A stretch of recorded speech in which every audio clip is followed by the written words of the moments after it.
Hey everyone, welcome to Inner Peace, Better Health. I'm your host Eric, and today we have a special guest, Mario Wissa. Mario is a social communication expert with a passion for helping people improve their communication skills. He's traveled the world, written books, and gained incredible insights into how we connect with each other. Let's dive in and explore the link between inner peace and communication. Mario, you're so welcome to our show. Thank you so much for the intro, and I'm really excited to be here. I always love doing this kind of sessions to share thoughts and experience. So I really Yeah. appreciate the opportunity. Likewise, Mario. Mario, how do you define inner peace in the context of communication? The way my my perspective goes on inner peace comes from term that I use in communication. The term is intrapersonal communication, Okay. which means how we communicate with ourselves. Um, Yeah. Sometimes, often Yeah. more than not, some people mix interpersonal communication and intrapersonal communication. Yeah. Interpersonal communication is one-on-one, Mm-hmm. as you and I are having right now. Yeah. Um, this is also digital communication. But intrapersonal communication is how we connect with ourselves. What do we tell ourselves, like when we first wake up in the morning? What Mm-hmm. do we tell ourselves when things don't go according to plans? Mm-hmm. If I don't make it on time for something, what do I tell myself? Do I get shaken easily by these events? Or there is an internal dialogue that helps me to frame situations that in a way that will bring me peace and comfort? Um, One of the biggest discoveries for me for my research, and I think this is a topic in itself, that nothing in life has inherent meaning, Yeah. and most of the meanings have been imposed on us from a really young age. And as we get older, we develop our own meaning and understanding. With that being said, we have a choice on some way Yeah. to actually prime and frame and label situations in a specific Mm-hmm. way that will help us to maintain our inner peace.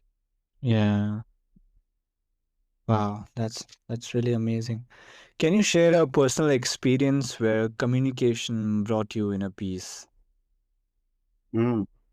Yeah. Um, so first time I was exposed to communication was about 20 years ago. Mm-hmm. And I remember the very first class I took, really, it felt like a huge light bulb came on Yeah. me, uh, bright. And paying attention to what I was studying and learning and researching at the same time and applying it, Mm-hmm. I realized that those skills, Mm-hmm. on some level, built a space or a gap between the rest of my family and myself, Yeah. because I was the first generation to like go to college and like dive deeper into one subject. And so, as I'm learning at the beginning, our brain, our ego has this mentality of, oh, I know, and they don't know. Well, we cannot communicate them. That was me many years Yeah. ago. Yeah. So in a way, I was building a virtual barrier, a wall between my family and myself. And that was at the beginning. With time, as I continued to do my research, I Yeah. realized that one of the biggest golden nuggets from my research that came out was every single person is really doing their best. Yeah. So, yes, you want to ask something? No, no, no. I'm saying that's really true. Every single person is doing the best. exactly. So as I'm learning and growing, and I'm aware that my communication style is evolving in such a way, my circle of friends uh, was evolving as well. And the one thing you can not do anything about is family. Mm, So to be honest, I struggled with that for some time, where I would connect with them once a year, once every couple of years. mm, And as my understanding deepened in the research, it actually brought me more inner peace, yeah. and I became more aware that differences between us that actually can bring us closer together if I'm being compassionate and understanding. Mm, So having our inner peace, which is many books out there about inner peace, when we as we're cultivating that authentically, a yeah. natural outcome is being compassionate, considerate, being kind beyond necessary. It's not like looking at someone else. Oh, if someone does not know what I know, it means I'm Mm, better than them. I used to own this mentality before, and it's very toxic. yeah. But when we cultivate this inner peace and we feel more compassionate to people, when we see someone does not know what we know, we Mm, see this as an opportunity for our relationship to grow. yeah. So A good. whole different mindset. Can you see Mm, that? yeah. Wow, that's really powerful. It's amazing how communication lead to such profound peace. Building on the topic that building on the thing that you mentioned, that if someone doesn't know anything, it's such a good opportunity for your relationship with them to grow. I Yep. also It takes me back to the time when I was I still am under the mentorship of someone, and he has always told the people who are working with him, he has told them never wait for perfect people, because you would never find perfect people. Mm, And people can be good at what they are doing, but I believe, and this is what I've been taught, that as a leader yourself, you should never wait for perfect people. Instead, build them and build them stronger and teach them things and take them to a point where someone can call them perfect. You know, so take that initiative. So yeah, it reminds me of that one moment when he told me this. So yeah, it really resonates with me. yeah. Thank you. Thank Yeah. you. So, How can effective communication help us achieve inner peace? oh, perfect. Um, so I'm gonna take a second here and define what communication is for me. Sure. It's important to start with that Mm, for our listeners. If I have 50 people in one room and I ask them, what is a definition of communication? I probably will get 50 different answers, and no one is yeah. wrong because we Yeah. are perceiving this skill as based on what we learned. How can you see something that you don't know about or you Mm, understand something from a different depth um, if you haven't had the chance to dive deep into it? yeah. So the way I see communication, for me, it is actually a coin term. It's not anywhere except in my publishing materials and books.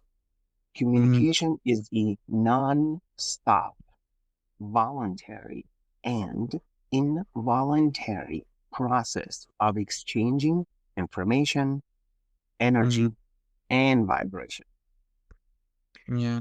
So, your question was, how can we use communication to cultivate our inner peace?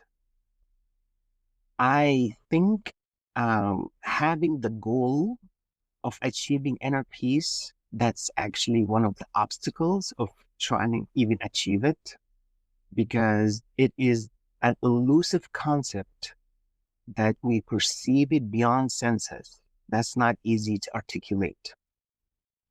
So first thing to be aware of, that the way we communicate with ourselves Yeah. One, it's nonstop. It's happening all the time. Even when we're awake, when we're asleep, someone is conversing with us or not. There's evaluator, judging, discernment happening in the back of our head. It's happening all the time.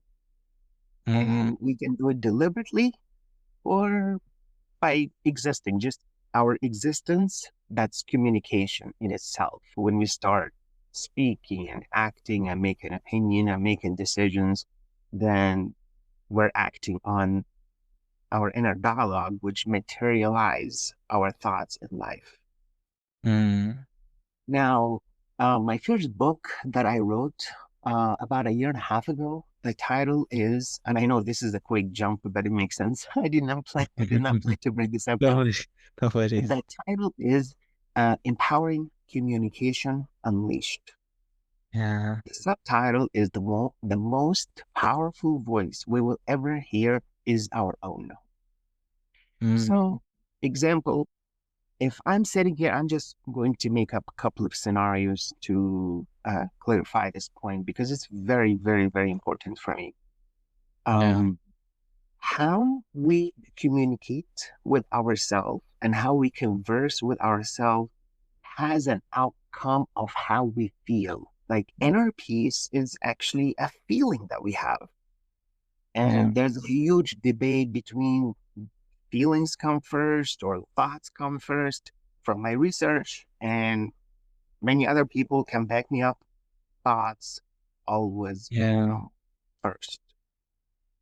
Emotions and feelings, responses, reactions, that's like secondary, but it's always thoughts, thoughts. No wondering some of the oldest books, they say we become what we think about most of the time. It's not Yeah. said we become what we feel most of the time, which that's Yeah. obviously is true too. Yet, the thoughts are more frequent than how we feel about specific feeling.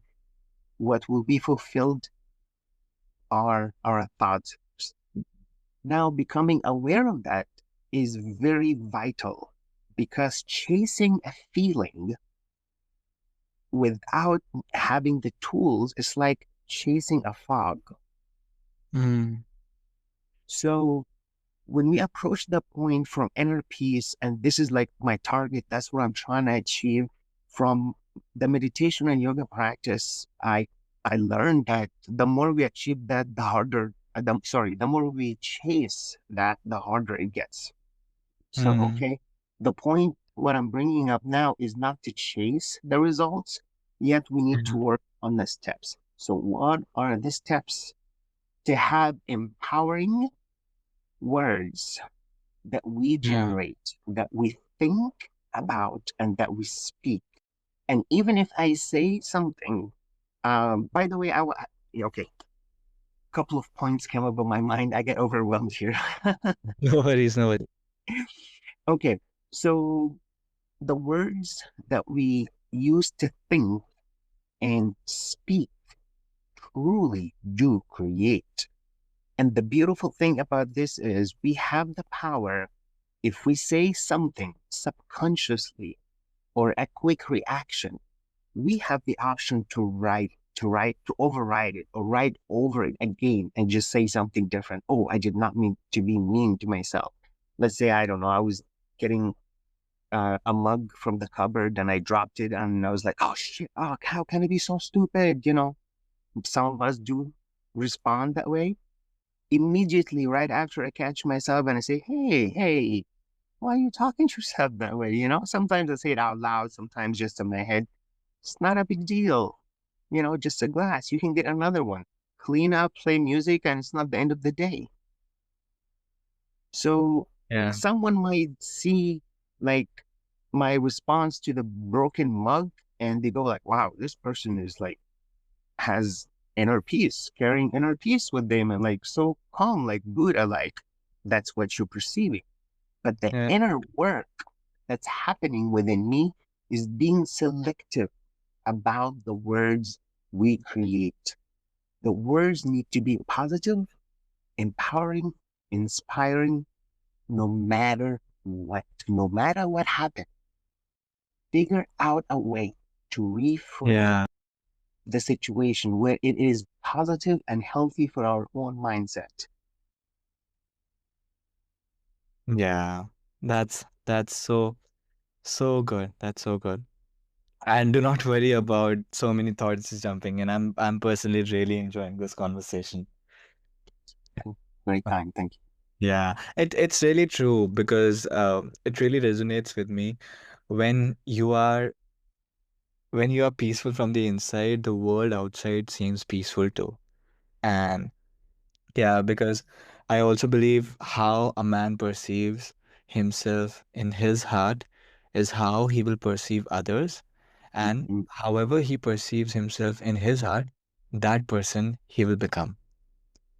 This is what I believe. So I completely resonate with your thoughts, your wisdom. And I want to ask you this last question before we close. How can we foster better communication in our personal relationships to achieve inner peace? I heard most of the question. What was the first like 4 words of the question? I'll repeat the question. How can we foster better communication in our personal relationships to achieve inner peace? Are you saying how can we practice positive communication? How can No. we foster better communication in our personal relationships to achieve inner peace? Hmm. How we can use communication better in our life to achieve inner peace. Yes, yes. Okay. Um, my apologies. I probably can, you can edit this later. No way, um, no way. so the answer to that is actually a big revelation from my research. Yeah, And that will be another nugget for this conversation. yeah, There is a big debate between free will and predetermined or predestined. I yeah, realized what those two things are. Some people say we have free will, some people say we don't. People are looking at it from like black and white perspective. yeah, The discovery for me was when we think that we have no free will, that means most of our decisions are being led by our subconscious mind. yeah. Free will, it means we're using the conscious and prefrontal cortex. Mm, Having this knowledge, understanding, because some things happen to us that we think we have nothing to do with it, but we don't take responsibility. Some other things happen to us. We take full responsibility, yet it does not have anything to do with us. So yeah, being concerned about how we view the world and interpret it, because communication helps us to interpret the world, to yeah, discern what's false, what's true, and stick to the truth. And uh, very important, circle yourself with someone who's trying to do the same thing as you are, improving inner communication, positive communication, creating a positive interpersonal communication with someone that helps us to cultivate inner peace within ourselves. So, someone similar energy, similar vibration, or close to it mentality, it's very, very supportive. That's yeah, all. yeah.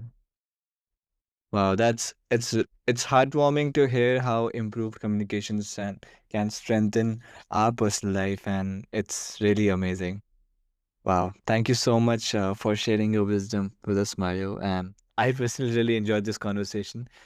And to all our listeners, remember that effective communication can lead to inner peace and better health. Try incorporating the principles we have discussed in our daily lives and in your daily lives. Stay tuned for more episodes of Inner Peace, Better Health. Until next time, stay peaceful and be well.